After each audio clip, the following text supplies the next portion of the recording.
O som da água a correr no chuveiro não conseguia abafar a insistência da campainha do telemóvel que tocava na mesa de cabeceira. O meu nome é Sofia, e quem estava a tomar banho era o Diogo, o meu marido. Estávamos casados há 3 anos. 3 anos que, para quem via de fora, eram dignos de admiração. Um casamento perfeito entre a filha de um empresário de sucesso e um jovem e talentoso diretor de uma empresa de tecnologia. Nunca tive o hábito de mexer no telemóvel do meu marido. Respeito a sua privacidade, assim como ele sempre respeitou a minha. Mas hoje, quando a campainha tocou pela 3ª vez consecutiva, uma estranha premonição apoderou-se de mim. Impeliu-me a estender a mão. O ecrã iluminou-se. Um número desconhecido. Respirei fundo, tentando acalmar-me, pensando que talvez fosse um parceiro de negócios importante, e deslizei o dedo para atender. Estou? A minha voz soou um pouco hesitante. Do outro lado, uma voz feminina, muito profissional, suave, mas formal. Bom dia, falo da recepção do Corinthians Lisbon. Peço desculpa pelo incômodo, mas ligo para informar que ontem o senhor Diogo e a sua esposa, que estiveram aqui hospedados, parecem ter se esquecido de um par de brincos de diamante debaixo da almofada. O nosso pessoal de limpeza encontrou-os esta manhã. Convidamo-lo a passar por cá para os levantar. As palavras da recepcionista cravaram-se na minha mente, afiadas como estilhaços de vidro. Corinthians Lisbon, o senhor Diogo e a sua esposa, um par de brincos de diamante debaixo da almofada. A minha mão que segurava o telemóvel começou a tremer. Mal conseguia respirar, sentia um nó na garganta. Ontem. Sim, ontem. Ontem, o Diogo disse-me que tinha de apanhar um voo de urgência para Faro para resolver um problema na filial. Uma viagem de negócios inesperada de apenas 2 dias. Ele ainda me abraçou à porta, com uma voz cansada. Porta-te bem, meu amor. Assim que resolver isto, volto logo. Este cliente é particularmente difícil. Eu acreditei. Preparei-lhe pessoalmente as camisas e as gravatas, lembrando-o de levar protetor solar, porque no Algarve o sol é forte. Afinal, a sua viagem de negócios a Faro era no Corinthians Lisbon, um hotel de 5 estrelas a menos de 15 minutos de carro da nossa casa. E a pessoa que o acompanhava, a quem chamaram esposa, não era eu. Está aí, minha senhora? Ainda está na linha? A voz da recepcionista soou um pouco confusa com o meu silêncio. Engoli em seco, tentando ajustar o meu tom de voz trêmulo. Não podia deixar que suspeitassem de nada. Ah, sim, pigarreei, esforçando-me por adotar um tom o mais indiferente possível. O meu marido está ocupado de momento. Pode descrever os brincos, por favor? Claro. São uns brincos de pequenos diamantes, em forma de floco de neve, muito bonitos. Estão guardados aqui na recepção. A jovem manteve o seu profissionalismo. Floco de neve. Senti o meu coração ser esmagado. Eram os brincos que eu mesma tinha visto o Diogo a admirar numa exposição de joalharia no mês anterior. Na altura, até brinquei, dizendo para ele nos comprar. Ele apenas sorriu e disse: Tu ficas bem com tudo, meu amor, mas esse estilo é um pouco vistoso demais, não combina contigo. Afinal, não é que não combinassem comigo, estavam destinados a outra esposa. Compreendo, iremos passar para os levantar. Desliguei a chamada, quase atirando o telemóvel para cima da mesa. O meu corpo estava gelado. Nesse exato momento, o som da água no chuveiro parou. A porta de vidro abriu-se e o Diogo saiu, com uma toalha à volta da cintura e o cabelo ainda a pingar. Olhou para mim e sorriu. Acordaste, meu amor? Quem era ligar tão cedo? Olhei para ele, para o homem que amei durante 3 anos, para aquele sorriso ainda caloroso, e senti uma onda de náuseas. Como podia eu dizer-lhe que o meu mundo, em apenas 3 minutos, tinha desmoronado por completo? O sorriso do Diogo continuava nos seus lábios, à espera da minha resposta. Desviei o olhar, escondendo os meus olhos que começavam a trair as minhas emoções, e fingi massajar as têmporas. Não sei bem, disse com a voz rouca. Devia ser um número de telemarketing qualquer. Vi que era desconhecido e desliguei. Felizmente, o Diogo não suspeitou de nada. Ele é um homem muito confiante. Confiante na sua carreira, na sua aparência e, acima de tudo, no amor que eu lhe dedicava. Ele apenas murmurou um ok, e dirigiu-se ao roupeiro para escolher a roupa. Ele ainda pensava que eu era a Sofia de ontem, a esposa dócil que confiava nele incondicionalmente. Mal sabia ele que, com uma única chamada, a fortaleza da minha confiança se tinha desfeito em 1000 pedaços. Estás cansada? Descansa mais um pouco. Hoje tenho de ir cedo para a empresa. O novo projeto está a entrar na fase final, disse ele, enquanto o som do cinto a apertar ecoava secamente no quarto. Puxei o edredão até tapar metade do rosto. A minha voz, abafada pelo tecido, soava exausta. Sim, eu sei. Tem cuidado no trabalho. O Diogo acabou de se vestir, inclinou-se e deu-me um beijo suave na testa. O seu beijo continuava quente, mas eu só sentia um frio de arrepiar. Ele saiu e a porta do quarto fechou-se suavemente, deixando-me num silêncio assustador. Fiquei imóvel na cama, de olhos abertos a fitar o teto. Não chorei uma única lágrima. A dor da traição era tão imensa que congelou todas as minhas emoções. Passei a noite em branco. As memórias dos últimos 3 anos passavam pela minha mente como um filme em câmara lenta. Lembrei-me do dia em que o Diogo, um estudante universitário pobre mas brilhante, foi ter com o meu pai para pedir permissão para namorar comigo. O meu pai, um empresário experiente, olhou-o nos olhos e fez-lhe uma única pergunta: amor pela minha filha ou interesse na fortuna dela?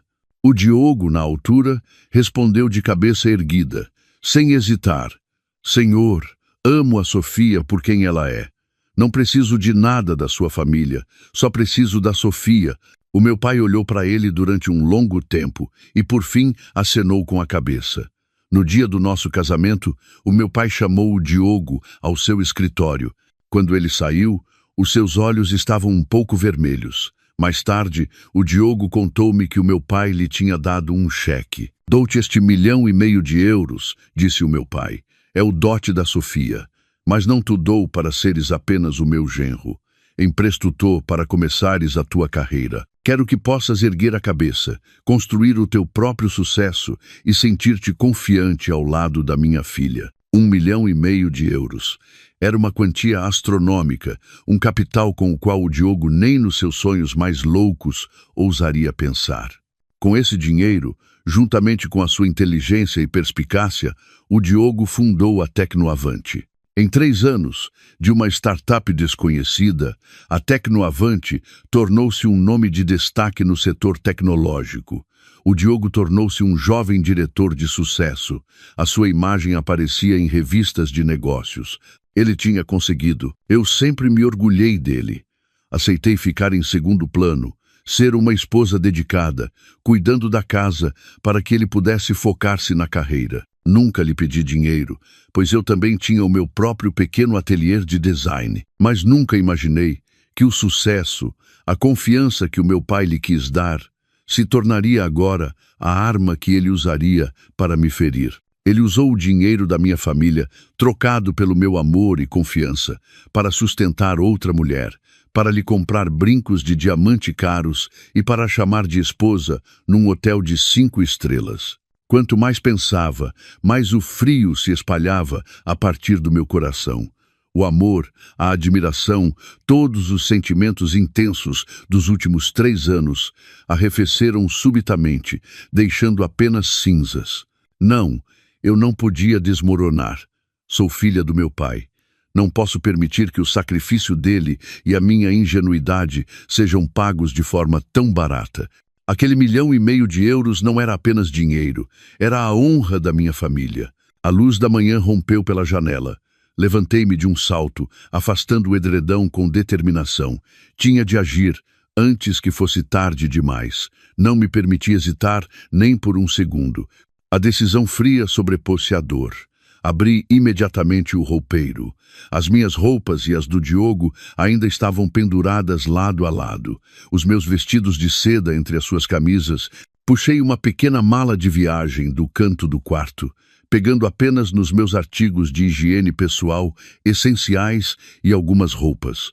Não levei nada que ele me tivesse comprado. Comecei a arrumar as minhas coisas enquanto o telemóvel do Diogo começava a vibrar com mensagens. Já acordaste? Hoje tenho reuniões o dia todo. Devo chegar tarde. Queres que traga alguma coisa para o jantar? Olhei para aquelas palavras e senti um nojo profundo pela sua falsidade. Desliguei as notificações. Peguei na mala e no carro que o meu pai me ofereceu quando terminei a universidade e saí daquela vivenda que um dia pensei ser o meu lar. Conduzi até casa dos meus pais. O portão de ferro familiar abriu-se lentamente. O jardim, com as roseiras antigas da minha mãe, continuava em plena floração. A minha mãe estava sentada na varanda a ler um livro. Ao ver-me entrar com a mala, ficou surpreendida. Sofia, por que estás aqui a esta hora e com malas? Aconteceu alguma coisa entre ti e o Diogo? Forcei um sorriso. Não podia preocupá-la, pelo menos não agora. Não é nada, mãe. Sinto-me um pouco cansada. Quis vir para casa descansar uns dias em silêncio. Tentei que a minha voz soasse o mais normal possível. Não digas nada ao Diogo, por favor. Quero desligar o telemóvel por uns tempos. O trabalho tem sido muito estressante. A minha mãe olhou para mim com preocupação, mas conhece o meu feitio. Não insistiu, apenas suspirou. Já és crescida, decides por ti. Vai para o teu quarto descansar. Vou pedir à empregada para te preparar uma canja. Entrei no meu antigo quarto, onde tudo permanecia igual a quando saí para casar.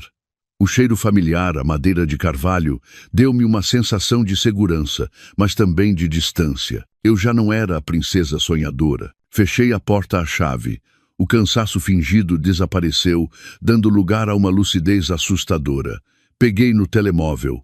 A minha mão já não tremia, estava firme. Marquei o número do Dr. Almeida, o advogado de confiança e conselheiro jurídico do meu pai há muitos anos. Estou a falar, Sofia. A voz do Dr. Almeida do outro lado da linha era tão calorosa como sempre. Por que me ligas a esta hora? Aconteceu alguma coisa? Respirei fundo, tentando manter a voz firme. Dr. Almeida, sou eu. Está tudo bem consigo? Comigo está, mas a tua voz não me parece bem. O Dr. Almeida pareceu notar a anormalidade. O que se passa? Conta-me. Fechei os olhos. Dr. Almeida disse, articulando cada palavra, ative o plano Fênix. Imediatamente. Houve um silêncio de alguns segundos do outro lado da linha. Pude ouvir a sua respiração surpreendida. Sofia, tens a certeza? A sua voz tornou-se séria. Esse plano, uma vez ativado, não tem retorno. O teu pai deu-me instruções muito claras. Tenho a certeza absoluta, doutor. Interrompi-o, com a voz firme. É uma emergência. Não tenho outra saída. O Plano Fênix era o nome que o meu pai tinha dado ao contrato que assinaram. Ele é uma velha raposa no mundo dos negócios. Nunca confia plenamente em ninguém, nem mesmo no genro. Aquele 1,5 milhão de euros não era um dote oferecido de mão beijada. Era um contrato de investimento condicional, com cláusulas vinculativas, que apenas eu, o meu pai e o Dr. Almeida conhecíamos. O Dr. Almeida suspirou pesadamente. Compreendido. O teu pai deixou todos os documentos originais comigo. Começarei os procedimentos esta manhã. Mas, Sofia, tu estás bem? Estou bem, respondi. Embora o meu coração estivesse em pedaços. Só preciso de fazer o que tem de ser feito. Muito obrigada, doutor. Desliguei a chamada. Olhei pela janela. O sol já ia alto, mas o meu coração continuava mergulhado na escuridão. O primeiro passo estava dado. Diogo, pensavas que eu era um cordeirinho manso, mas esqueceste-te de que também corre em mim o sangue do meu pai. Estava em casa dos meus pais há 3 dias. 3 dias fechada no meu antigo quarto, com o telemóvel desligado, cortando completamente o contato com o Diogo. Sabia que ele estava a enlouquecer. As chamadas não atendidas, as mensagens que iam da raiva à súplica e à ameaça chegavam constantemente, mas não abri nenhuma. Precisava de silêncio absoluto para organizar os meus pensamentos. A minha mãe, embora preocupada, respeitava a minha decisão. Apenas pedia à empregada para me levar comida ao quarto e, de vez em quando, parava à porta a olhar para mim com um olhar cheio de compaixão. Filha, batia ela à porta.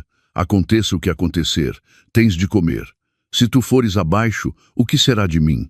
Eu sabia que não podia ir abaixo. Abri a porta e abracei-a. Não te preocupes, mãe. Estou bem, só a pensar nuns assuntos. Na manhã do quarto dia, enquanto eu desenhava sem rumo, a empregada bateu à porta. Menina Sofia, chegou uma encomenda para si. Não tem remetente, apenas dizem que é importante e tem de ser entregue em mãos. Uma encomenda anônima. A premonição voltou. Desci para assinar a recepção de uma pequena caixa, cuidadosamente embrulhada em papel pardo, sem uma única palavra escrita. Levei-a para o quarto, com uma suspeita crescente. As minhas mãos tremiam um pouco enquanto usava um X-ato para abrir a caixa. Dentro não havia nada assustador, mas o conteúdo chocou-me mais do que uma bomba. Era um pequeno livro de capa azul clara, um boletim de saúde da grávida. A minha garganta secou. Tremendo, abri a primeira página. Nome da paciente, Cláudia Santos, e no canto inferior, o resultado de uma ecografia. Tempo de gestação, 8 semanas. 8 semanas. Levei alguns segundos a fazer as contas. 8 semanas significava que isto já tinha começado há 2 meses. Não era apenas a viagem de negócios inesperada de ontem. O meu coração foi apertado por uma mão invisível. Ele andava a enganar-me há tanto tempo, mas o pior ainda estava para vir. Dentro do boletim havia um post-it cor-de-rosa com uma caligrafia cuidada e feminina. Apenas uma frase. Acho que devia sair do caminho o mais depressa possível. Sem assinatura, não era necessária. Senti como se me tivessem atirado um balde de água gelada à cara. Acordei para a realidade. Os brincos no Corinthians Lisbon não foram um esquecimento acidental. Este boletim de gravidez não foi enviado por engano. Era uma provocação, uma declaração de guerra. Ela, essa mulher chamada Cláudia, estava a dizer-me abertamente que tinha algo que eu não tinha, um filho do Diogo, e queria que eu, a esposa legítima, tivesse o bom senso de me retirar. Afinal, isto não era uma paixoneta passageira do meu marido. Era uma conspiração bem calculada, uma peça de teatro que ambos estavam a encenar para me tirar do meu lugar. A dor inicial rapidamente deu lugar a uma fúria fria. Já não me sentia magoada. Sentia apenas nojo, nojo da falsidade do Diogo e do descaramento daquela mulher. Muito bem. Querem jogar? Então vamos jogar. O nome Cláudia Santos pairava na minha mente, soando ao mesmo tempo familiar e estranho, como um espinho cravado na minha consciência. Tentei vasculhar a minha memória.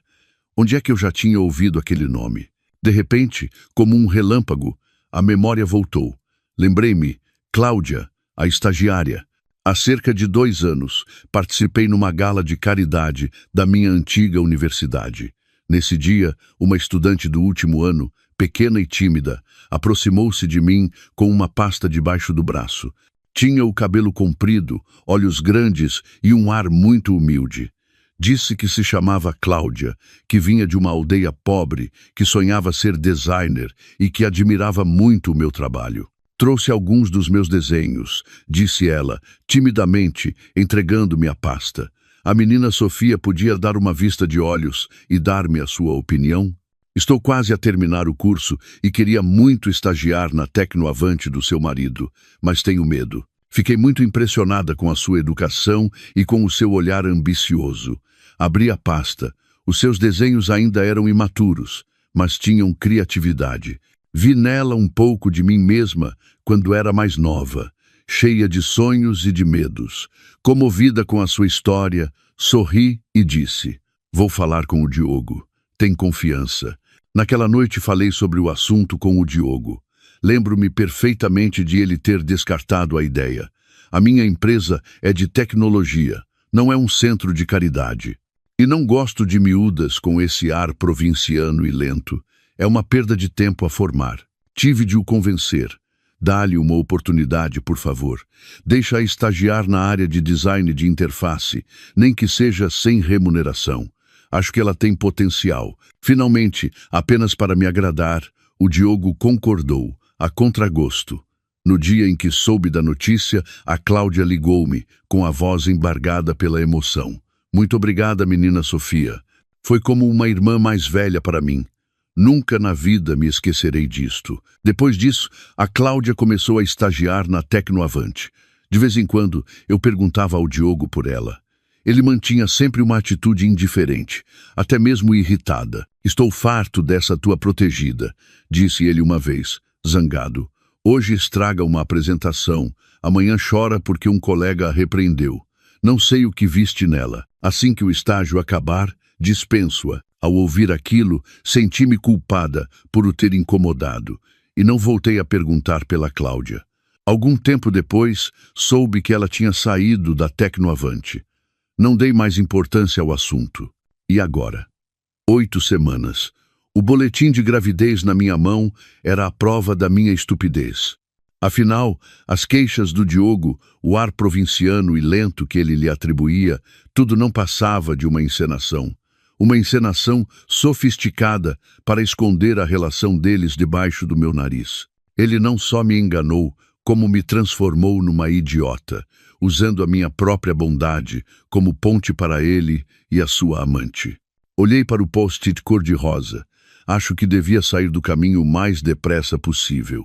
A timidez e a humildade de antigamente tinham desaparecido, dando lugar ao descaramento e à provocação de uma vencedora. A cobra venenosa que eu, sem saber, tinha trazido para casa, agora sentia-se forte o suficiente para morder a mão que a ajudou. A raiva dentro de mim já não era simples fúria, era repugnância. Repugnância por aquelas duas pessoas. Quando a raiva e o nojo passaram, fiquei com uma calma fria. Compreendi com que tipo de pessoas estava a lidar. Não eram apenas um casal adúltero. Eram atores sofisticados que tinham planeado tudo nas minhas costas. Eu não podia chorar, não podia fazer um escândalo. Isso só me faria parecer patética aos olhos deles. Precisava de provas, não deste boletim de gravidez anônimo, mas de provas irrefutáveis. Não liguei ao Dr. Almeida. A sua área eram os grandes negócios. Para isto, precisava de alguém mais especializado. Lembrei-me do meu primo, o Gonçalo, que dirige uma grande empresa de segurança e investigação privada. Sempre achei o trabalho dele um pouco duvidoso, mas agora precisava precisamente dessa falta de escrúpulos. Marquei o número do Gonçalo. A voz dele era tão animada como sempre. Olá, priminha. A ligares-me de repente. Precisas de algum favor? Gonçalo, fui direta ao assunto, com a voz desprovida de emoção. Preciso que me ajudes. Quero que ponhas alguém a seguir o meu marido, o Diogo, e uma rapariga chamada Cláudia. Pode ou não estar a trabalhar na Tecnoavante. Houve um silêncio do outro lado. O Gonçalo conhecia bem o Diogo. Até tinha sido um dos convidados do nosso casamento. Sofia, estás a falar a sério? A voz dele tornou-se grave. O que se passa? Não estou a brincar. Preciso de tudo, disse eu, como se estivesse a ler um relatório. Fotografias, vídeos, horários. Onde vão? O que fazem? Com quem se encontram? Quanto tempo passam juntos? E, especialmente, investiga as finanças. Vê quanto dinheiro o Diogo gastou com ela, que bens estão em nome dela. Preciso de tudo. O Gonçalo não fez mais perguntas. Disse apenas, ok, deixa comigo. Vou enviar-te o meu melhor homem. Fica atenta, ele vai contactar-te. 10 minutos depois, recebi uma chamada de um número desconhecido. Uma voz masculina, grave e concisa, apresentou-se como sendo da parte do Gonçalo. Não perguntou por quê, apenas pediu informações detalhadas sobre o Diogo e a Cláudia. Dei-lhe tudo o que sabia, incluindo a única fotografia que ainda tinha da Cláudia, tirada comigo na gala de caridade. Enquanto o Dr. Almeida ativava discretamente o plano Fênix, congelando tudo o que estava relacionado com 1,5 milhão de euros, a equipa do Gonçalo começou a agir como fantasmas. Esperei. Foram as 48 horas mais longas da minha vida. Não comi, não dormi, apenas fiquei sentada no quarto a olhar pela janela. E então, o e-mail chegou. Um ficheiro encriptado com uma mensagem do Gonçalo. Só tu podes ver. Apaga depois de ler. Respirei fundo e abri o ficheiro. O ecrã do computador iluminou-se. Fotografias nítidas, tiradas de vários ângulos. O Diogo e a Cláudia, não no Corinthians Lisbon. Estavam na garagem de um condomínio de luxo nas Avenidas Novas. O Diogo carregava sacos de compras de marcas de luxo para a Cláudia. Beijavam-se no elevador, um beijo apaixonado, não o beijo superficial na testa que ele me dava. Andavam de mãos dadas no supermercado. Ele até empurrava o carrinho, algo que em 3 anos nunca fez por mim. Depois, o relatório financeiro. O meu coração parou. O apartamento nas Avenidas Novas, em nome de Cláudia Santos, pago a pronto. Valor, 500 mil euros.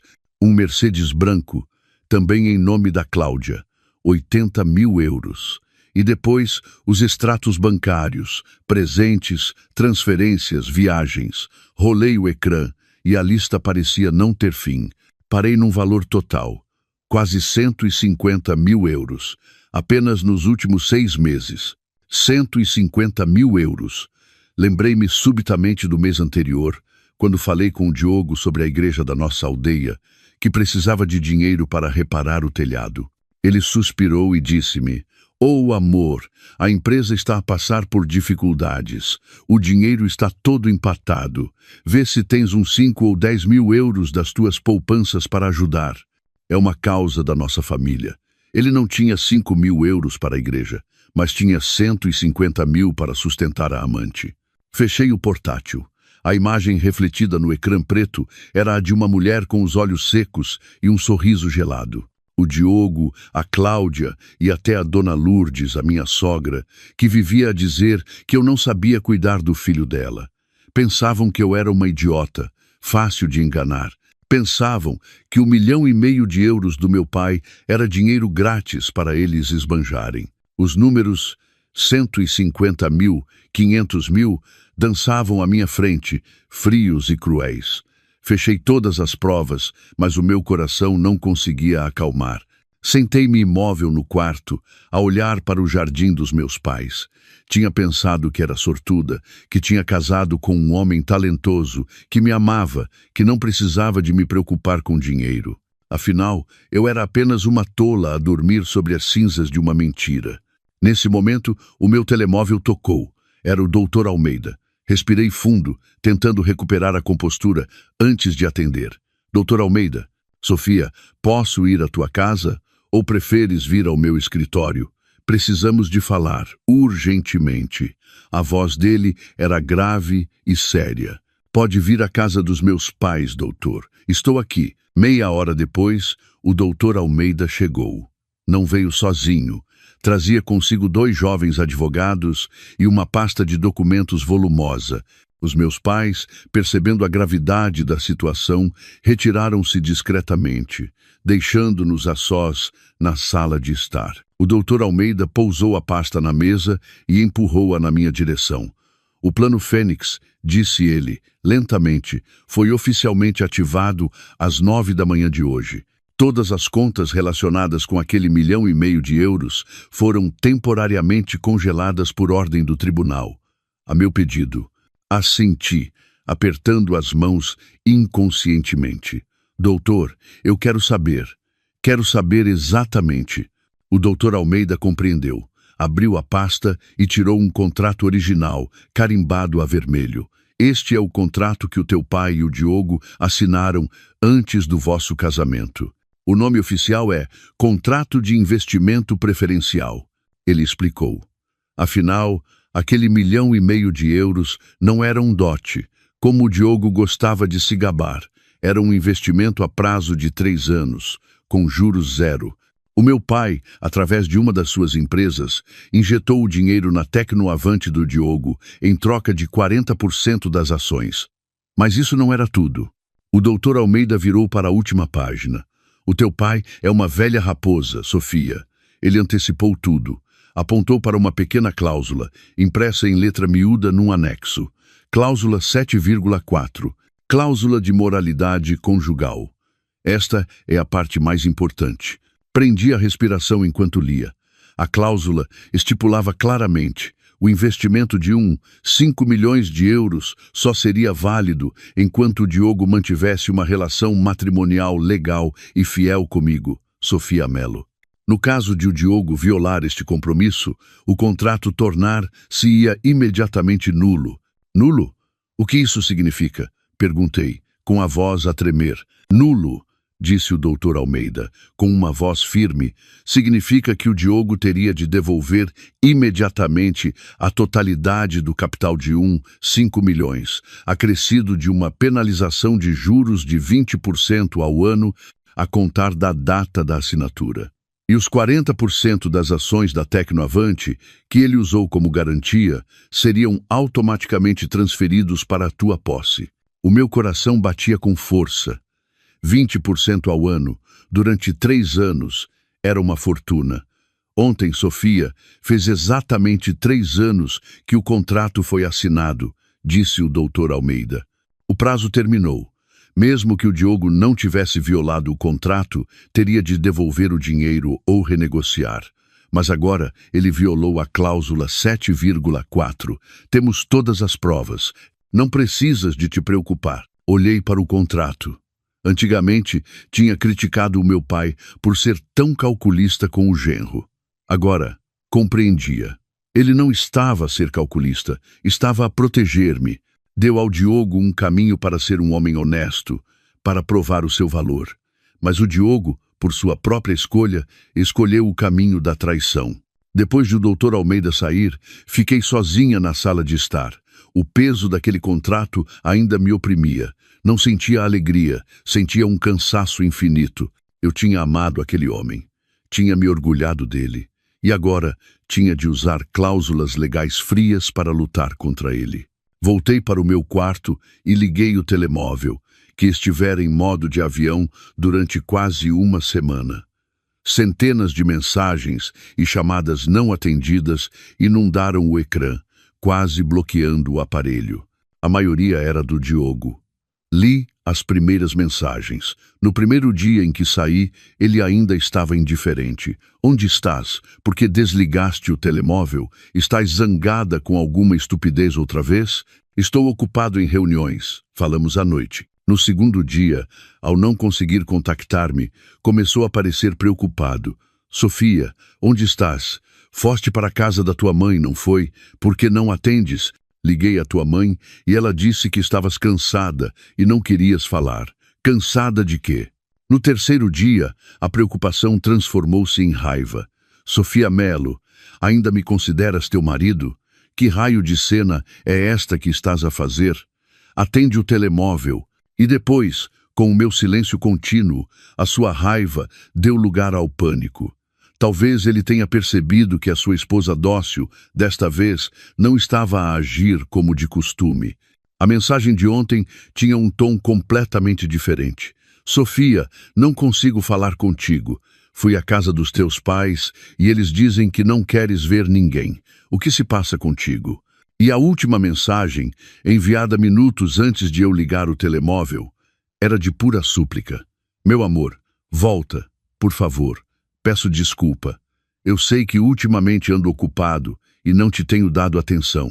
Se estás zangada, grita comigo, bate-me se quiseres, mas não fiques em silêncio assim. Tenho medo. Volta para casa. Vamos conversar. A mãe também está preocupada contigo. Peço-te, por favor. Peço desculpa. Ele pedia desculpa, mas por quê? Por estar ocupado ou por se ter deitado com outra mulher? Por me ter negligenciado ou por ter usado o meu dinheiro para lhe comprar uma casa? Ele ainda pensava que eu estava apenas a fazer uma birra. Ele ainda pensava que eu não sabia de nada. Ele ainda estava a tentar representar o papel do marido apaixonado que, sem querer, magoou a esposa. Senti um desprezo profundo. Ele nem sequer era honesto ao suplicar. E ainda mencionou a mãe. Estava a tentar usar a minha sogra para me pressionar, como sempre que discutíamos. Ele sabia que eu a respeitava, que não queria aborrecê-la. Mas, Diogo, enganaste-te. Desta vez, nem a tua mãe te pode salvar. Desliguei o ecrã do telemóvel, sem responder a uma única mensagem. O meu silêncio era a resposta mais assustadora. Como eu previa, quando o Diogo não conseguiu fazer-me voltar com palavras doces, recorreu à sua última arma. Na manhã seguinte, mal eu acordei. A minha mãe bateu à porta do quarto, com uma expressão constrangida. Sofia, a tua sogra está cá, está na sala e quer falar contigo. O meu coração apertou. Dona Lourdes, a minha sogra. Uma mulher astuta, de origens humildes, mas que sempre se orgulhou de ter criado o Diogo sozinha, e mais ainda, de o filho ter casado comigo, uma menina de boas famílias. Eu sempre a respeitei porque ela, até então, também me tratava bem. Mas isso era quando tudo estava calmo. Respirei fundo. Está bem. Já desço. Vesti uma roupa de casa apresentável, não me maquilhei. Apenas prendi o cabelo. Queria que ela me visse cansada, mas não derrotada. Desci à sala. Dona Lourdes estava sentada no sofá de madeira maciça do meu pai, vestida com um conjunto de seda e um colar de pérolas, mas o seu rosto não escondia a impaciência e uma certa irritação. Ao ver-me, não me perguntou como estava. Foi direta ao assunto, com um tom de reprovação. Sofia, que se passa contigo? Se um casal tem problemas, resolve-os em casa.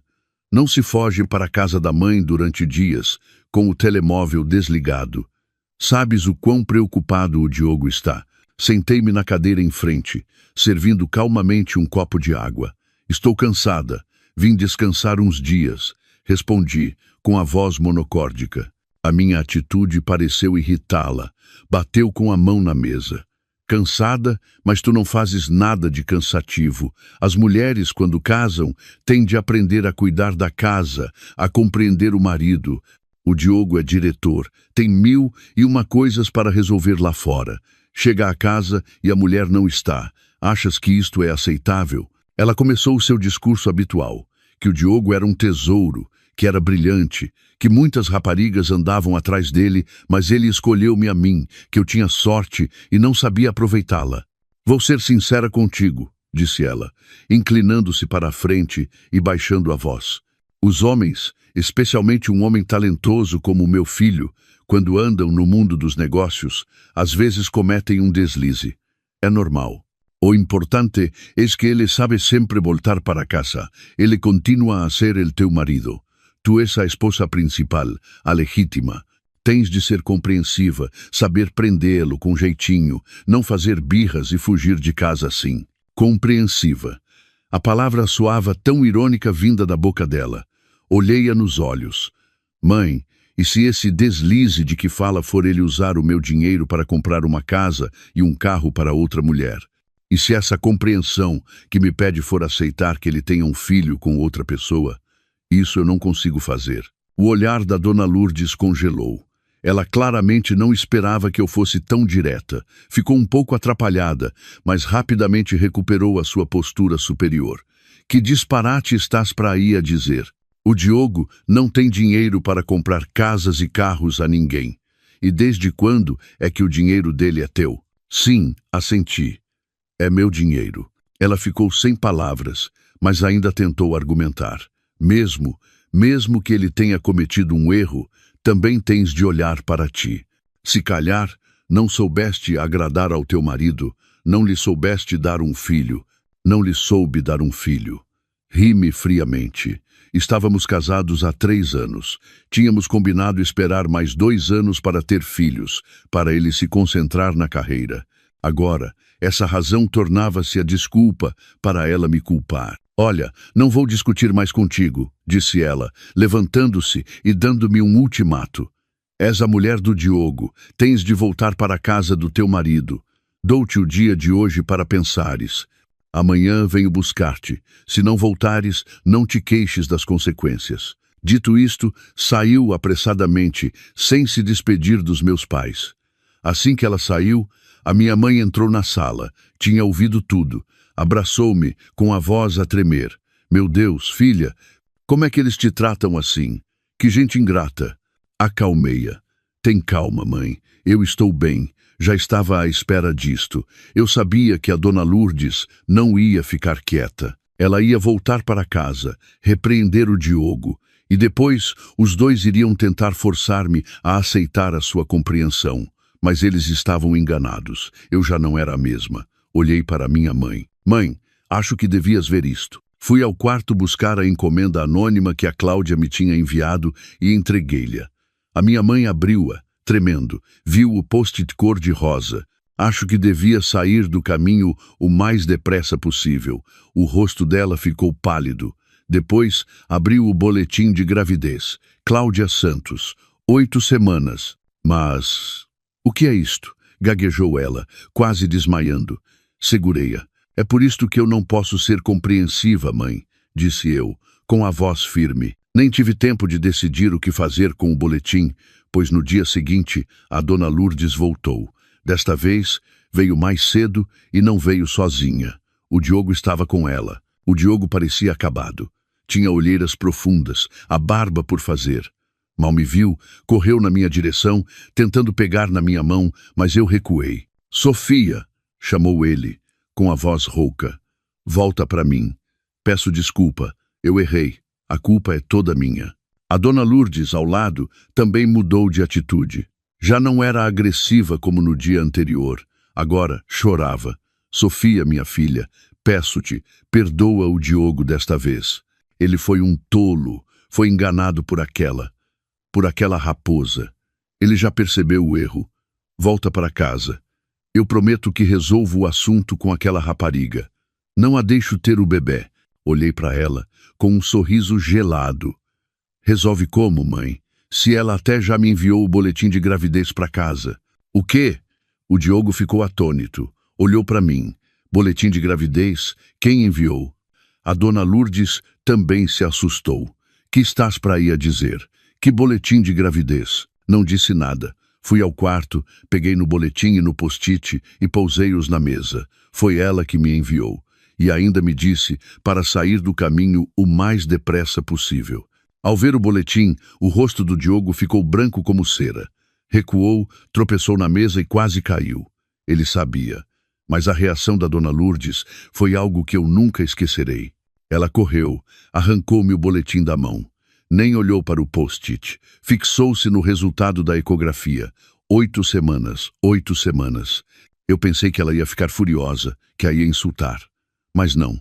Ela levantou a cabeça e os seus olhos brilharam de uma forma estranha.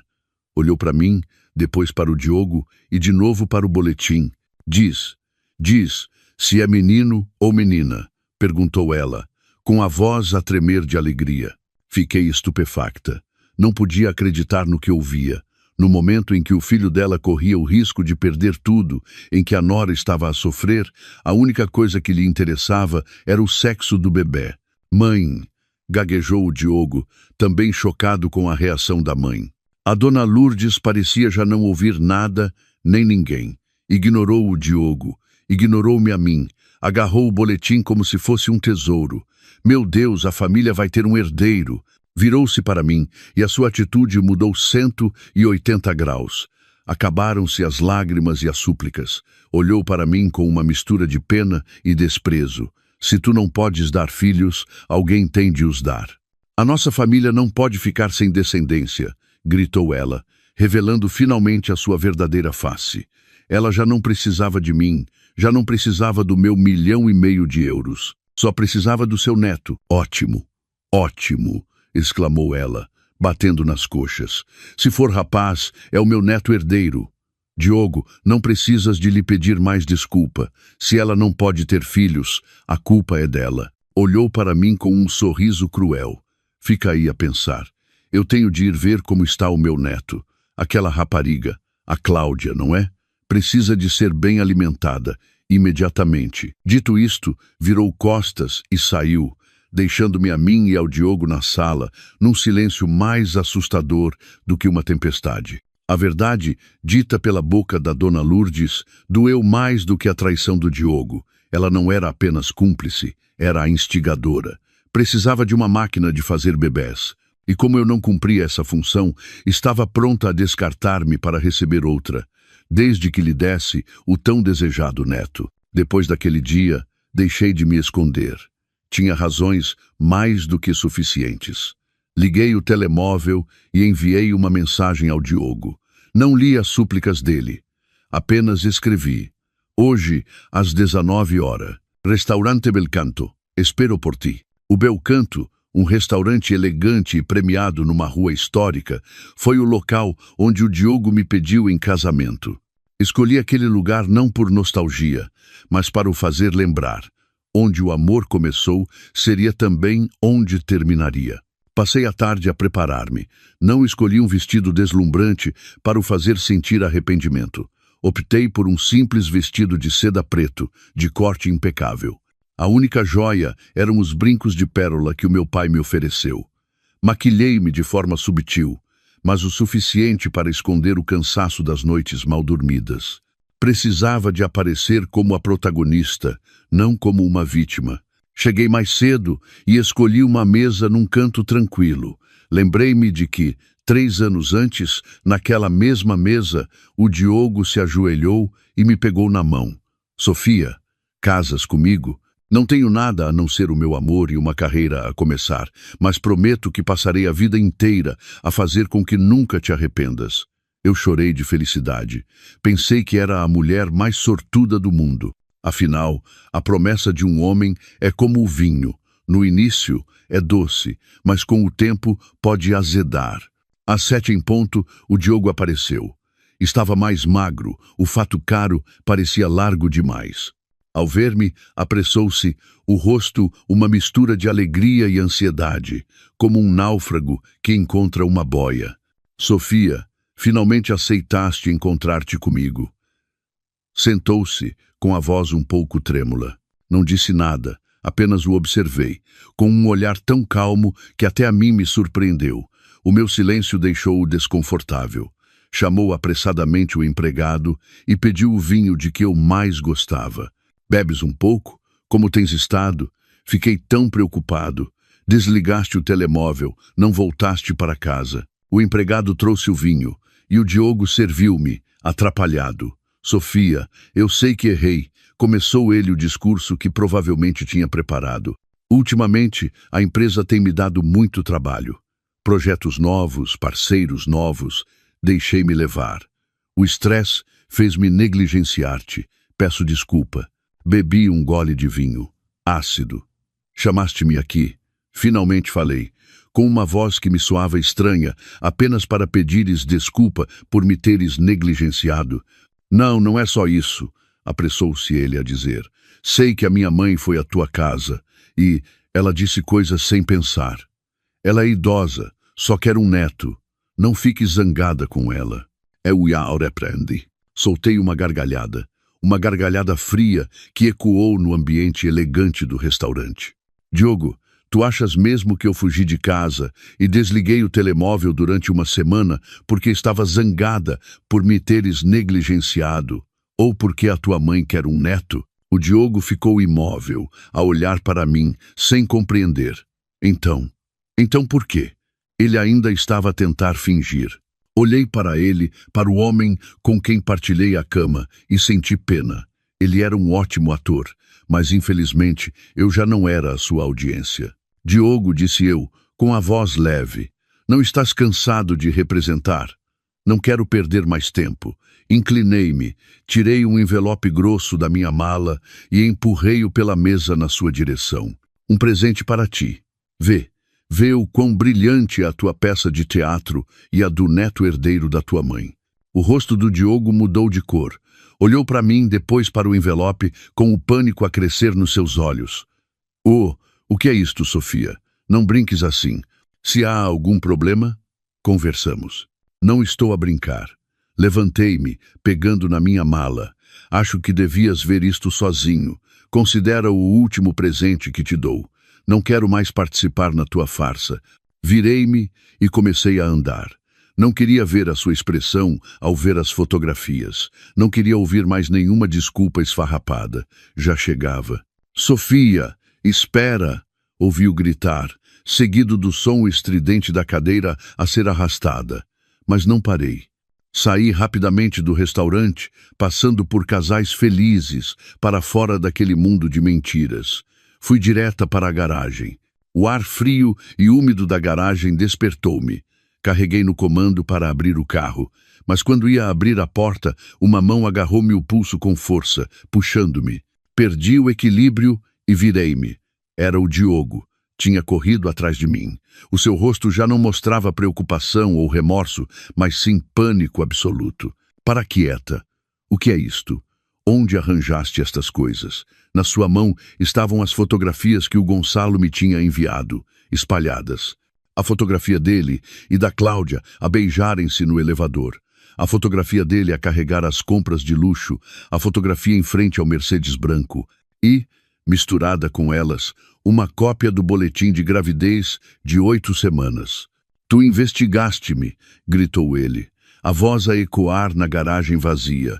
A mão dele apertava-me o pulso com tanta força que eu geme de dor. Foste tu, não foste? Mandaste seguir-me. Olhei-o nos olhos, aqueles olhos que antes eram calorosos e agora só refletiam raiva e medo. Larga-me, disse eu, com a voz gelada. Não largo, apertou com mais força. Diz-me, estas fotografias são falsas, são montagens. Estás zangada com a minha mãe e inventaste isto para me prejudicar, não é? Sofia, acreditas mais em estranhos do que no teu marido? Ele ainda tentava negar, ainda tentava culpar-me, rir-me com desdém.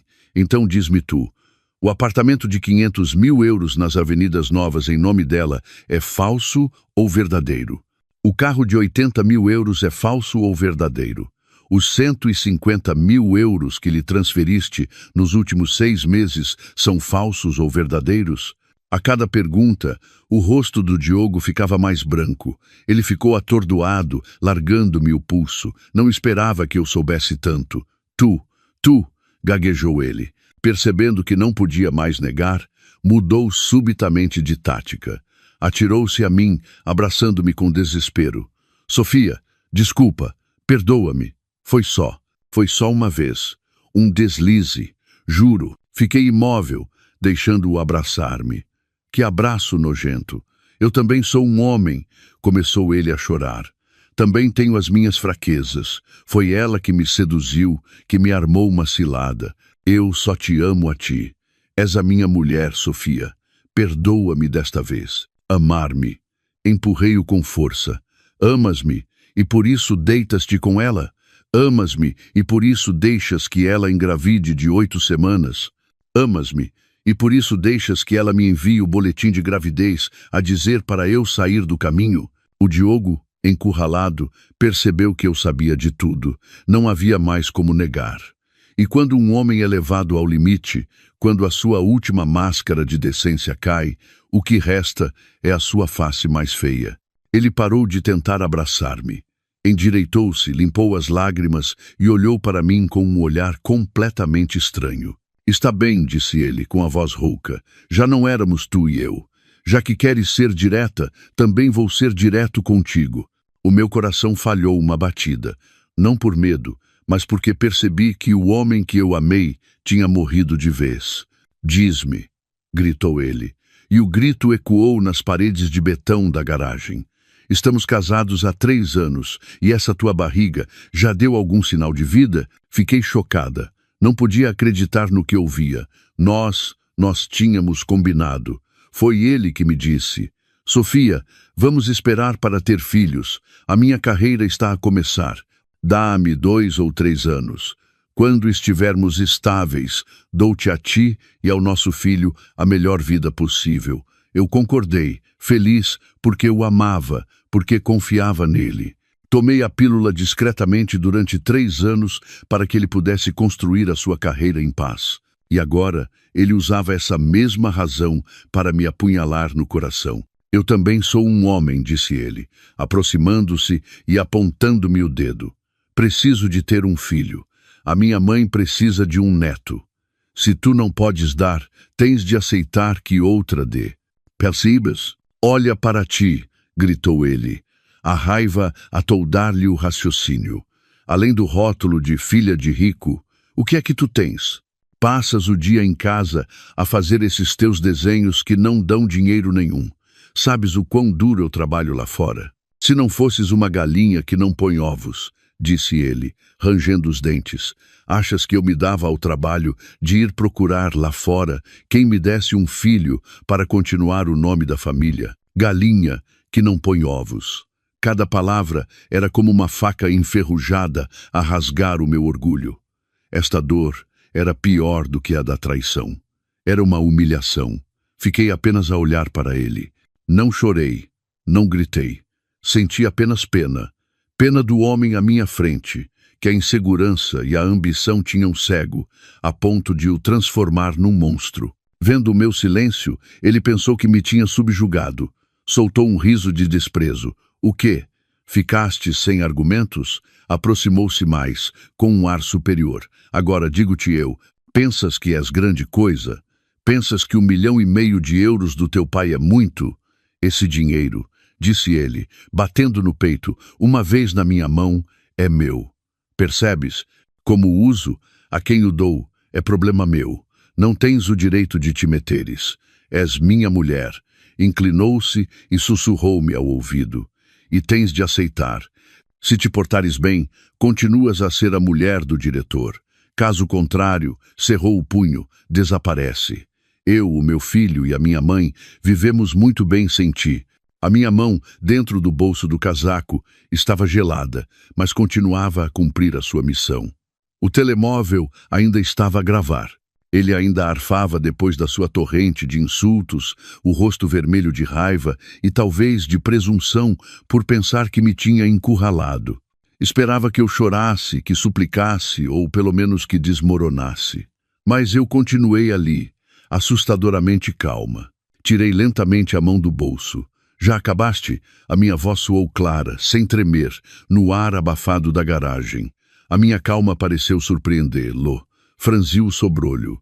Tu, o que é que ainda queres? Achas que podes virar o jogo? Não quero virar nada, disse eu, tratando-o pela primeira vez por você. Só quero agradecer-lhe. Agradecer por me ter deixado ouvir as suas palavras mais sinceras. Levantei o telemóvel, o ecrã ainda aceso com a barra vermelha da gravação. Falou muito bem, cada palavra foi muito clara. Até tinha medo de não ouvir bem, mas felizmente gravei tudo. Com calma, carreguei no botão para parar e, de seguida, no de reproduzir. Uma voz furiosa ecoou do pequeno altifalante. Galinha que não põe ovos, 1,5 milhão de euros é meu. Como uso é problema meu. Não tens o direito de te meteres.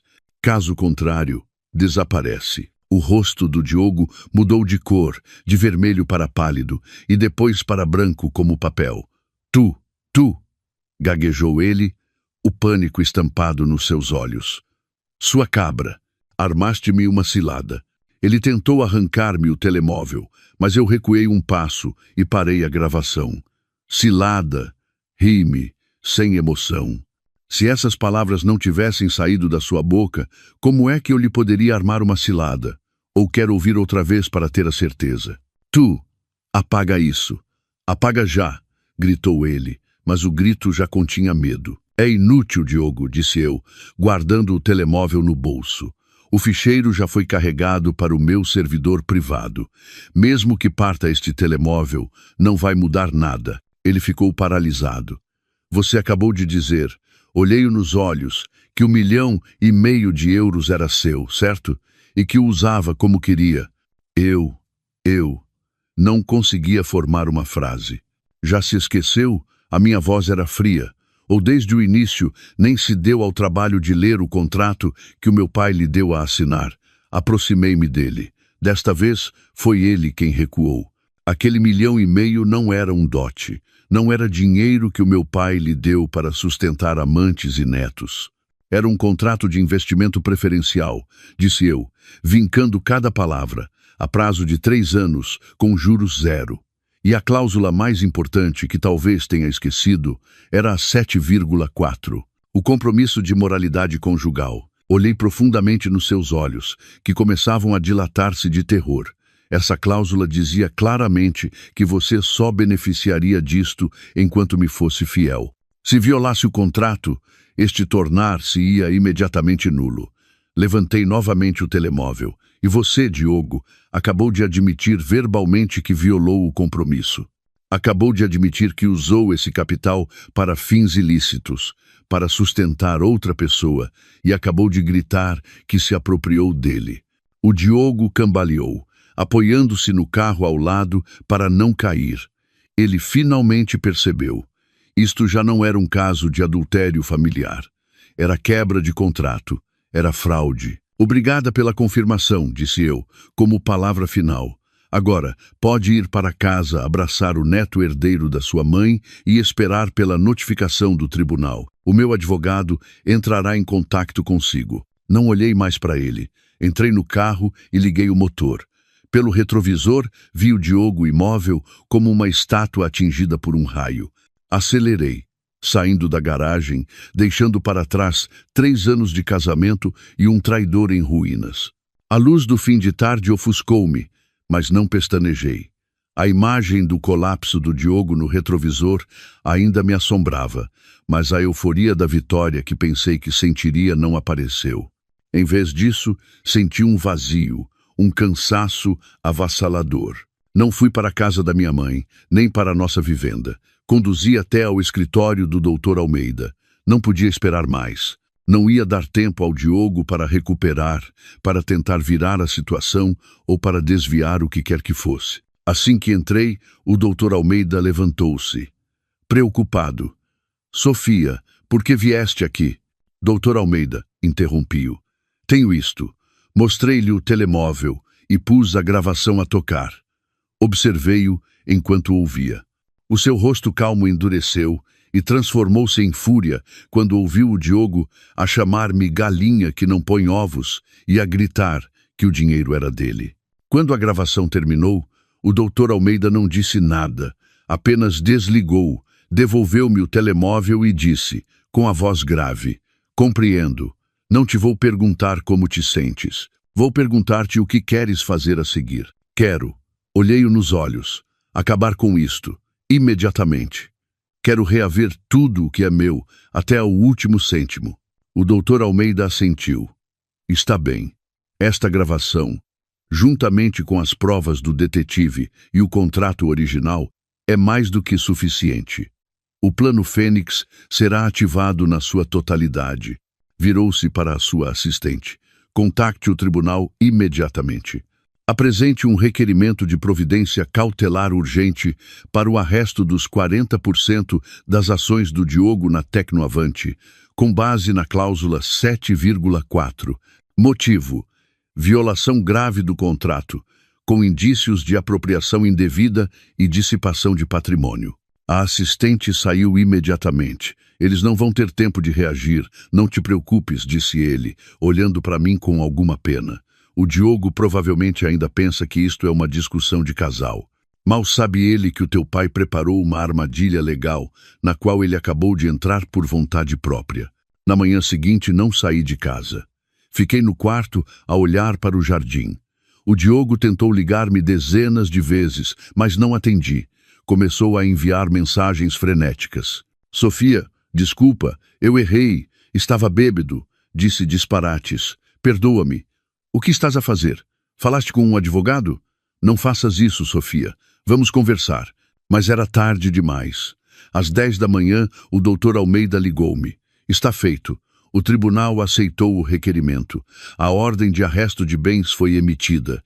Oficiais de justiça estão a caminho da sede da Tecnoavante para notificar o Diogo. Desliguei e fechei os olhos. Imaginei o Diogo, sentado no seu luxuoso escritório de diretor, talvez ainda irritado por eu não atender. E de repente, a porta a abrir-se, homens de uniforme a entrarem e a entregarem-lhe a notificação. Não senti prazer, apenas a sensação de que uma farsa tinha finalmente chegado ao fim. Ele pensava que eu era apenas uma esposa zangada. Esqueceu-se de que eu também era a filha do meu pai. Alguém que nunca deixaria que pisassem a sua honra. A notícia de que o Diogo, o jovem e talentoso diretor da Tecnoavante, tinha sido notificado pelo tribunal com uma ordem de arresto de 40% das suas ações em pleno escritório explodiu como uma bomba.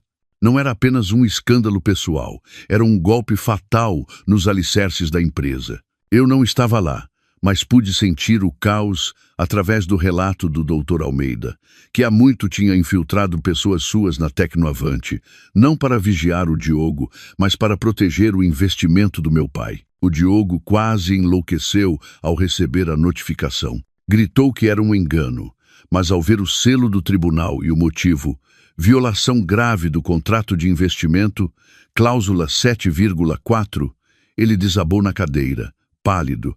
A notícia espalhou-se. 40% das ações arrestadas significava instabilidade. Os bancos foram os primeiros a reagir, exigindo explicações. Os parceiros de negócio suspenderam as negociações. Mas o pior foram os outros acionistas. Eles não tinham investido no Diogo, tinham investido na garantia do meu pai, no poder do Grupo Melo por trás do seu genro. Agora, o genro estava a ser processado pela própria família da esposa por fraude. O golpe não era só para o Diogo, era para todos os que confiaram nele. O telefone do meu pai começou a tocar sem parar.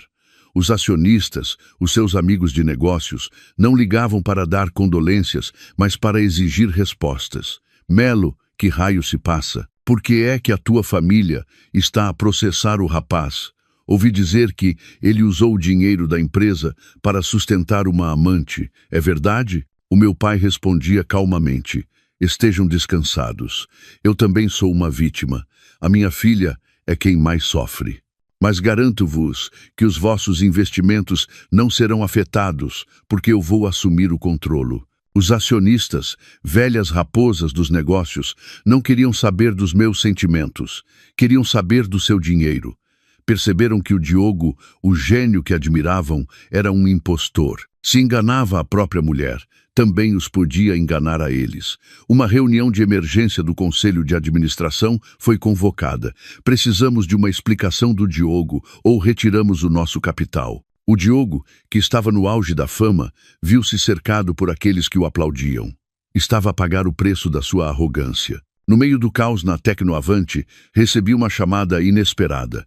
Não era do Diogo nem da dona Lourdes. Era da recessão do Grupo Melo, a empresa do meu pai. Menina Sofia, a voz da secretária soava hesitante. Está aqui uma senhora chamada Cláudia, que quer falar consigo. Diz que tem uma reunião marcada, mas parece que está grávida. O meu coração gelou. Cláudia. Ela atreveu-se a vir até aqui.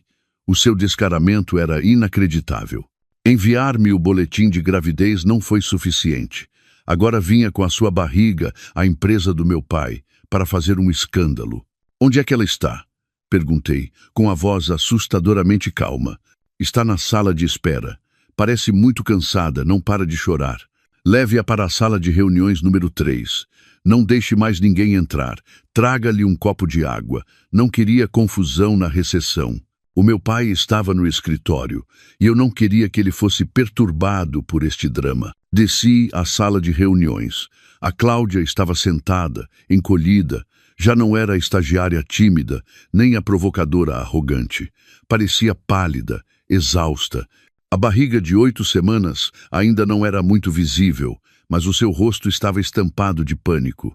Ao ver-me, sobressaltou-se, levantou-se apressadamente e fez algo que eu nunca esperaria.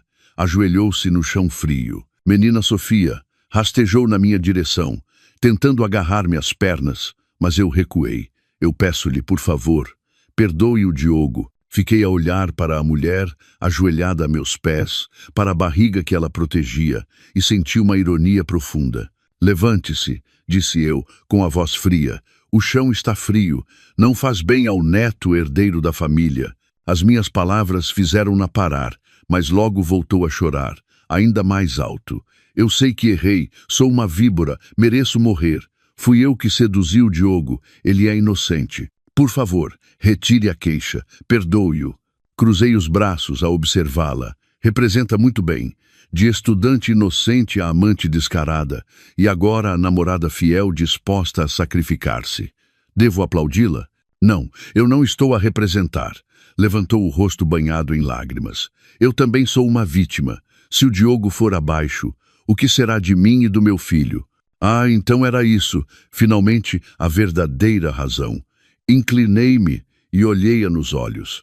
Está preocupada com ele, ou com o apartamento de 500 mil euros, com o vosso amor, ou com os 150 mil euros de mesada que acabaram.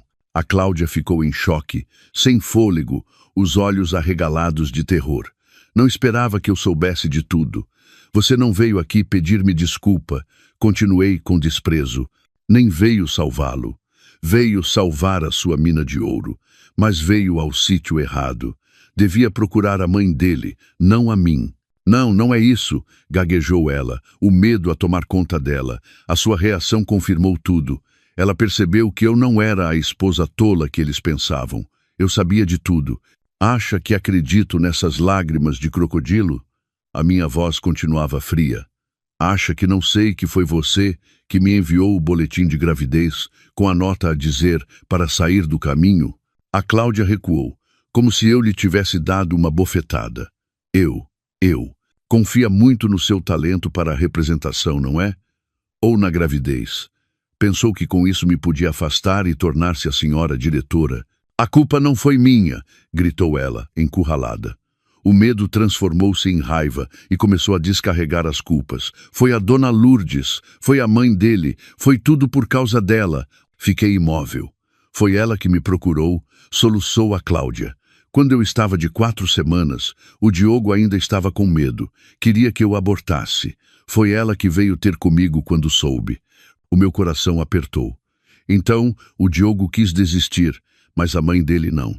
Ela disse-me, continuou a Cláudia, que você era uma galinha que não põe ovos, que só sabia depender da sua família. Disse que a família precisava de um neto. As palavras da dona Lourdes ecoaram na minha mente.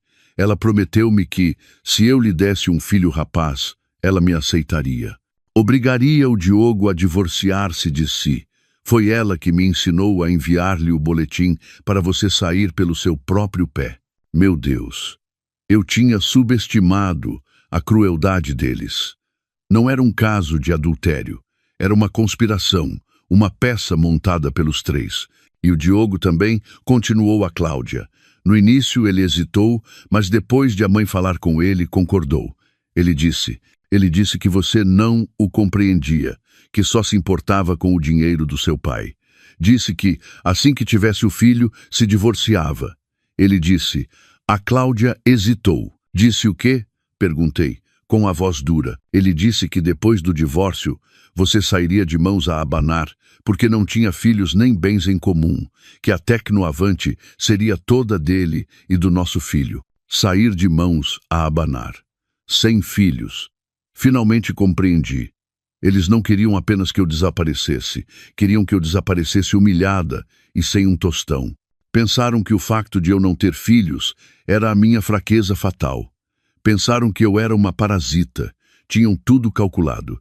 De repente comecei a rir, um riso frio que ecoou na sala. A Cláudia olhou para mim, assustada. Menina Sofia, por que se está a rir?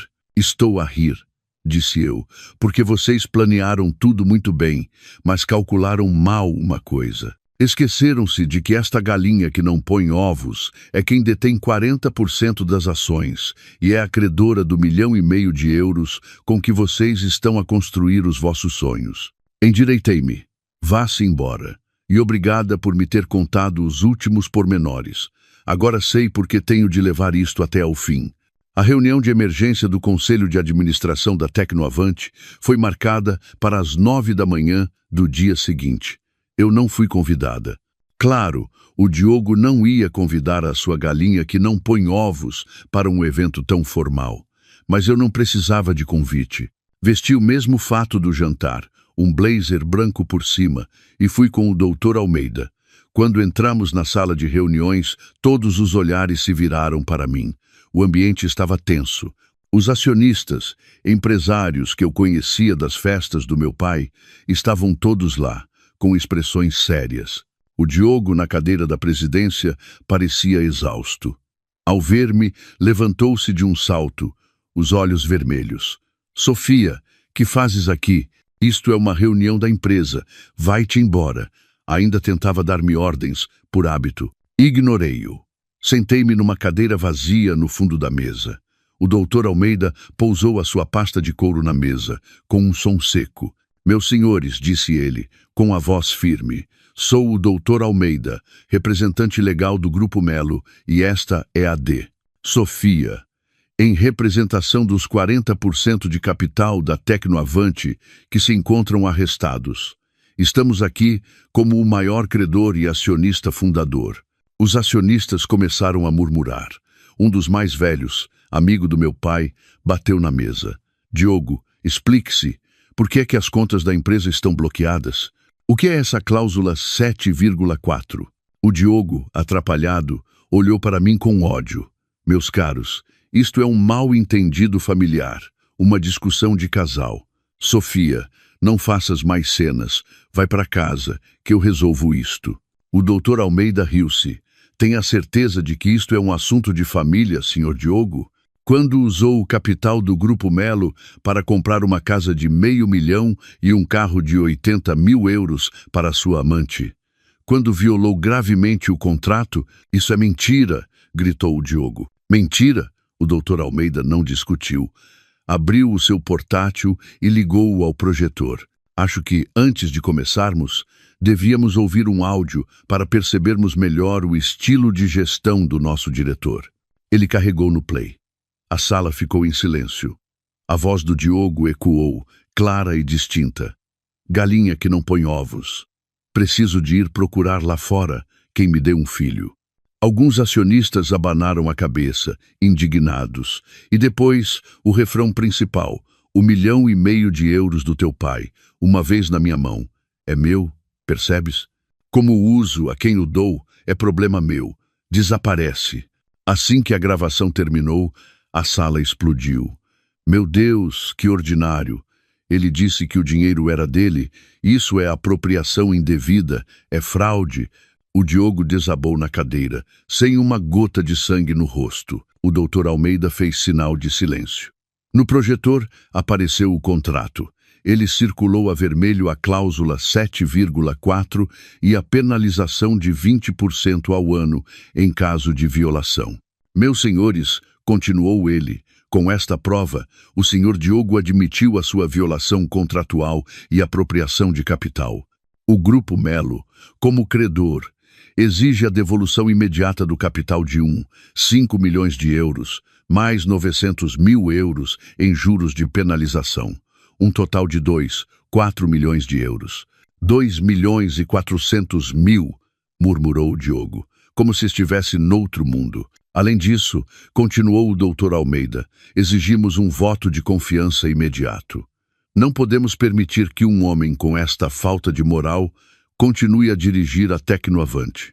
Um acionista levantou-se de imediato. Concordo. Não podemos entregar a empresa a um indivíduo destes. Outro seguiu-o. Destituam-no já. A Tecnoavante não é um bordel. A votação demorou 5 minutos. 100% dos presentes votaram pela destituição do Diogo. Ele ficou sentado como um corpo sem alma, a ver a sua carreira desmoronar-se numa manhã. Levantei-me, sem lhe dirigir um olhar. Ao passar por ele, disse, suficientemente baixo para ele ouvir. Ainda me deves 4 milhões de euros, e o dinheiro que deste a outra. Vu riva tudo. A Tecnoavante faliu mais depressa do que eu imaginava. Depois da destituição do Diogo, os outros acionistas, com medo da dívida e da associação ao escândalo, venderam as suas ações a preço de saldo para fugir do navio a afundar. Os bancos fecharam as linhas de crédito. Em 2 semanas, a estrela em ascensão da tecnologia declarou falência. Mas a dívida pessoal do Diogo de 4 milhões de euros para comigo, ou melhor, para com o Grupo Melo, permanecia. O Dr. Almeida agiu rapidamente, pedindo ao tribunal a execução da dívida e a penhora de todos os seus bens pessoais. A primeira a ser leiloada foi a nossa vivenda. Depois, o seu carro de luxo, as suas contas bancárias e de investimento. Mas mesmo com tudo isso, não chegava para pagar a dívida. O Dr. Almeida já previa isto. Apresentou uma nova queixa, desta vez contra a Cláudia, pedindo a restituição de bens adquiridos de forma ilícita, argumentando que o apartamento, o carro e o dinheiro eram fruto de uma tentativa de dissipação de patrimônio. Todas as provas que o meu primo recolheu tornaram-se a arma final. O tribunal ordenou o arresto dos bens da Cláudia. Disseram-me que, quando os oficiais de justiça foram selar o apartamento, a Cláudia enlouqueceu, gritando que a casa era dela. Mas os documentos estavam todos ligados às contas do Diogo. Foi expulsa com a sua barriga cada vez maior e sem um tostão no bolso. O Diogo, de jovem diretor de sucesso, tornou-se um homem falido. Perdeu a empresa, a mulher, a amante, a casa, o carro e ficou com uma dívida que provavelmente nunca conseguiria pagar. Ouvi o Dr. Almeida a dizer-me que, mesmo depois de tudo vendido, ele ainda devia mais de 1 milhão de euros ao Grupo Melo. Doutor, disse eu, amanhã, por favor, dê entrada com o pedido de divórcio. Quero acabar com isto o mais depressa possível. No dia do divórcio, o tempo estava lindo. O processo foi rápido, uma mera formalidade. Vi o Diogo no corredor do tribunal. Estava irreconhecível. Magro, com roupas velhas e amarrotadas, parecia 10 anos mais velho. Não tinha advogado, não tinha dinheiro para um. Quando me viu, o seu olhar era uma mistura de arrependimento, raiva e desespero. Tentou levantar-se, mas ao ver o Dr. Almeida ao meu lado, voltou a sentar-se, de cabeça baixa. O juiz foi rápido. As provas eram esmagadoras. O Diogo não contestou nada. Concordo com o divórcio, foi tudo o que disse. O juiz proferiu a sentença. Divórcio concedido. Dada a sua conduta, eu ficaria com 80% dos bens comuns restantes, que depois das dívidas eram 0. Sem filhos, não havia nada a discutir. O martelo bateu. Acabou. Ao sair, ouvi-o chamar o meu nome, numa voz fraca. Sofia. Parei, mas não me virei. Peço. Desculpa. Continuei a andar. A sua desculpa chegava tarde demais. Saí do tribunal para o sol radiante. O meu passado ficara para trás, na escuridão daquela sala. Depois disso, não procurei mais notícias deles. Ouvi dizer que a Cláudia teve o filho, um menino, o tal neto herdeiro. Mas o bebê nasceu num cenário de tragédia. O Diogo, perseguido por dívidas, desapareceu, fugiu, escondendo-se em pensões baratas. A dona Lourdes, com o sonho do neto realizado, mas transformado em pesadelo, adoeceu. A sua casa também foi penhorada. E a Cláudia, que apostou tudo nesta cartada, perdeu. Sem casa, sem carro, sem dinheiro, teve de voltar para sua aldeia pobre, com um filho nos braços, para ser alvo do escárnio de todos. O preço da traição. Comecei a reconstruir a minha vida. Voltei ao meu pequeno ateliê. Passei mais tempo com os meus pais. Um dia, o meu pai perguntou-me: "E agora, filha, o que vais fazer?" O dinheiro recuperado do Diogo estava no banco, manchado pela traição. "Não o quero aí parado, a lembrar-me de um passado triste", disse eu. "Quero que este dinheiro seja limpo, quero que ganhe um novo significado." Decidi criar o meu próprio fundo de investimento. Chamei-lhe Fênix Capital. Não para projetos tecnológicos vistosos como a Tecnoavante, mas para startups de tecnologia verde, agricultura sustentável e projetos comunitários. Queria usar o dinheiro nascido da mentira para criar valor real. 2 anos passaram. A Fênix Capital começou a ganhar nome. Tornei-me uma figura respeitada no setor. Hoje, fui convidada para ser a oradora principal numa conferência nacional sobre investimento sustentável. No palco, de fato branco e cabelo curto, senti-me poderosa. Vi os meus pais na primeira fila, os olhos da minha mãe a brilhar de orgulho, o meu pai a acenar com a cabeça, um gesto que valia mais do que 1000 elogios. Falei com paixão sobre a minha filosofia, sobre investir no futuro. A minha voz, que eu pensava servir apenas para sussurros de amor, agora ecoava, firme e clara. O Diogo ensinou-me que o meu silêncio era um erro.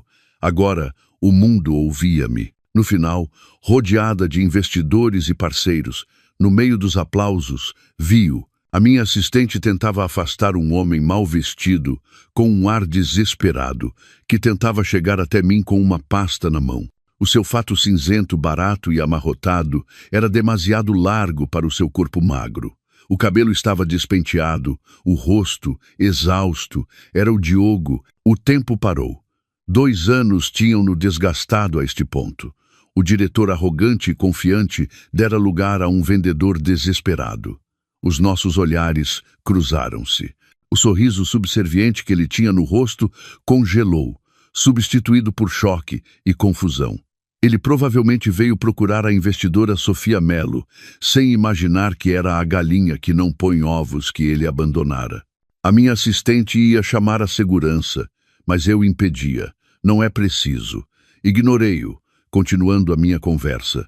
Era o castigo mais cruel, mas ele insistiu, conseguindo furar o círculo de pessoas. Dona Sofia, gaguejou ele, sem conseguir olhar-me nos olhos. Ouvi dizer que a Fênix Capital está à procura de novos projetos. Sou o Diogo, da empresa Web Criativa. Olhei para ele, para o homem que um dia dirigiu uma empresa de milhões e agora representava uma empresa desconhecida. O nosso fundo tem um processo de avaliação. Pode enviar o seu projeto por e-mail. Virei-me, mas ele agarrou-me pelo braço. Sofia, chamou ele, com desespero, dá-me 5 minutos, por favor. Levei-o para uma sala privada. Assim que a porta se fechou, ele desabou a chorar. Sofia, eu vi-te no palco. Estás tão brilhante, tão bonita. Eu sei que errei, perdi tudo. A minha mãe está muito doente. Eu, agora sou um vendedor reles. E diz-me isso para quê? Interrompi-o. Para que eu tenha pena? Não, só quero pedir-te desculpa. Fui um canalha. Sofia, ele hesitou. Lembraste dos brincos do Corinthians Lisbon? Foi aí que tudo começou. Se tu não tivesses atendido aquela chamada, se não soubesses, talvez nós. Ele não terminou a frase, mas eu compreendi. E pela primeira vez em 2 anos, senti uma emoção avassaladora, um desprezo profundo. Ele não se arrependia de me ter traído. Arrependia-se de ter sido apanhado. Pensava que, sem aquela chamada, eu continuaria a ser a sua esposa idiota, e ele continuaria a ter tudo, a minha, a empresa e a outra com o filho. Comecei a rir. Um riso seco, cansado. Ele olhou para mim, confuso. Diogo, disse eu, pela primeira vez em 2 anos, o maior erro da minha vida não foi ter casado contigo, foi ter pensado que eras inteligente.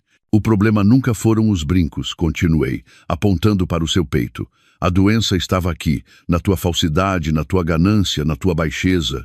Eu não te deixei por causa do adultério. Deixei-te porque tu e a tua mãe me chamaram galinha que não põe ovos, porque usaste o dinheiro do meu pai para sustentar a tua amante e depois gritaste que era teu e que eu devia desaparecer.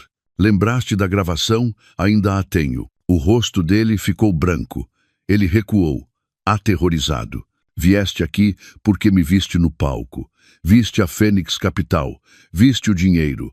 Vieste procurar um investidor, um salva-vidas, não foi, senhor vendedor. Eletremia, exposto. Tu pensaste que 1,5 milhão de euros era um dote que era teu. Enganaste-te, Diogo.